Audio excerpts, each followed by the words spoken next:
తన మీద సోషల్ మీడియాలో ఇష్టం వచ్చినట్టు ట్రోలింగ్ చేస్తున్నటువంటి వాళ్ళ మీద సుప్రీంకోర్టు వరకు వెళ్ళి వైఎస్ భారతి కేసు పెట్టాలా వద్దా? ఖచ్చితంగా కేసు పెట్టాలి, అక్కర్లేదు. ఈ రెండిట్లో ఒక్కటి కామెంట్ చేయండి. ఈ వీడియో ఖచ్చితంగా వైఎస్ భారతి వరకు వెళ్తుందో ఆవిడ వీడియో చూసేలా చేస్తా, ఇది నా ప్రామిస్. 100% ఆవిడ వీడియో చూస్తారు. సో ప్రతి ఒక్కళ్ళు మిస్ అవ్వకుండా వైఎస్ భారతి సుప్రీంకోర్టు వరకు వెళ్ళి వీళ్ళ మీద కేసు పెట్టాలా వద్దా? ఖచ్చితంగా కేసు పెట్టాలి, అక్కర్లేదు. లేదా 1 లేదా 2 ఈ రెండిట్లో ఒకటి మిస్ అవ్వకుండా ప్రతి ఒక్కళ్ళు కామెంట్ చేయండి. 500 కామెంట్స్ టార్గెట్.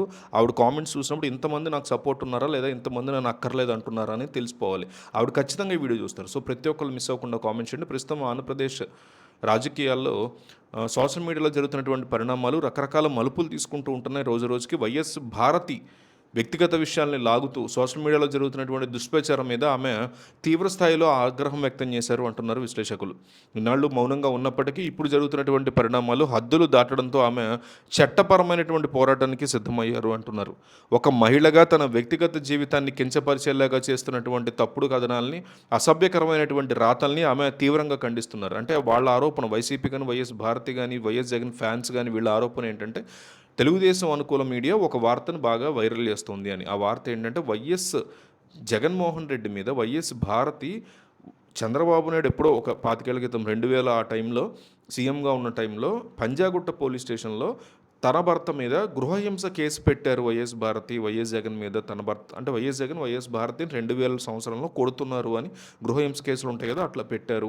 జగన్ ఒక సైకో లాంటి వ్యక్తి అనేసి ఈ న్యూస్ని బాగా వైరల్ చేస్తున్నారు తెలుగుదేశం అనుకూల మీడియా అని చాలా స్ట్రాంగ్గా నమ్ముతున్నారు వైసీపీ వాళ్ళు. దాని గురించి అనమాట ఇప్పుడు మొత్తం వ్యవహారం అంతా. తన భర్త వైఎస్ జగన్మోహన్ రెడ్డి రాష్ట్రం అప్పుల ఊబిలో కోల్పోవడం గురించి, ప్రభుత్వ వైఫల్యాల గురించి ఆధారాలతో సహా ప్రశ్నిస్తూ ఉంటే దానికి సమాధానం చెప్పలేక అధికార కూటమి నేతలు వ్యక్తిత్వ హననానికి పాల్పడుతున్నారు అని ఆమె చాలా స్ట్రాంగ్గా ఆరోపణలు గుప్పిస్తున్నారు. ఈ క్రమంలోనే వైఎస్ భారతి పక్కా ప్రణాళికలతో లీగల్ నోటీసులను కూడా జారీ చేయించారు ఇప్పటికే కొన్ని మీడియా హౌసెస్కి. సోషల్ మీడియాలో తన గురించి వస్తున్నటువంటి తప్పుడు పోస్టులను వెంటనే డిలీట్ చేయాలని, లేదంటే చట్టపరమైనటువంటి పరిణామాలను ఎదుర్కోవాల్సి వస్తుంది అని హెచ్చరికలు కూడా జారీ చేశారు. కేవలం నోటీసులతోనే సరిపెట్టకుండా ఈ వ్యవహారం మీద ఆమె సుప్రీంకోర్టు వరకు కూడా వెళ్లేందుకు సిద్ధమైనట్టు క్లియర్ కట్గా తెలుస్తోంది. తన పరువుకి భంగం కలిగించేలా ప్రవర్తిస్తున్నటువంటి వ్యక్తుల మీద పరువు నష్టం దావా వేయడమే కాకుండా సైబర్ క్రైమ్ విభాగంలో కూడా ఫిర్యాదు చేసేందుకు ఆమె కసరత్తు చేస్తున్నారు అంటున్నారు. ఎలాంటి అవాస్తవ ప్రచారాలని ఆపకపోతే సమాజంలో మహిళలకి రక్షణ ఉండదు అనేది ఆమె యొక్క వాదనగా ఉంది. గతంలో రాజకీయ నేతల యొక్క భార్యల గురించి జరిగినటువంటి చర్చలు, వారు స్పందించినటువంటి తీరు అవన్నీ కూడా ఇప్పుడు చర్చనీయాంశం అవుతుందని చెప్పుకోవాలి. ఎవరైనా మహిళ మీద అనుచితంగా మాట్లాడితే భర్త సహాయం కోసం ఎదురు చూడకుండా మహిళలే సొంతగా చట్టపరంగా పోరాడాలి అని, దానికి తానే రుజువు అని భారత్ భావిస్తున్నారు. తన మీద వస్తున్నటువంటి ఆరోపణలు నిరూపించుకోవాల్సిన అవసరం తనకు లేదని, తన పోరాటం చట్టం ముందు మాత్రమే ఉంటుందని ఆమె త్వరలోనే సుప్రీంకోర్టుకు వెళ్ళే ఆలోచనలో కూడా ఉన్నట్టు తెలుస్తుంది.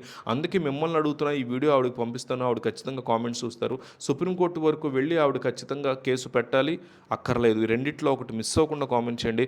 ఆవిడ కామెంట్ సెక్షన్ చూసేలా చేసే బాధ్యత నాది. ఆవిడకి ఏం చేయాలో చెప్పే బాధ్యత మీది. మిస్ అవ్వకుండా కామెంట్ చేయండి.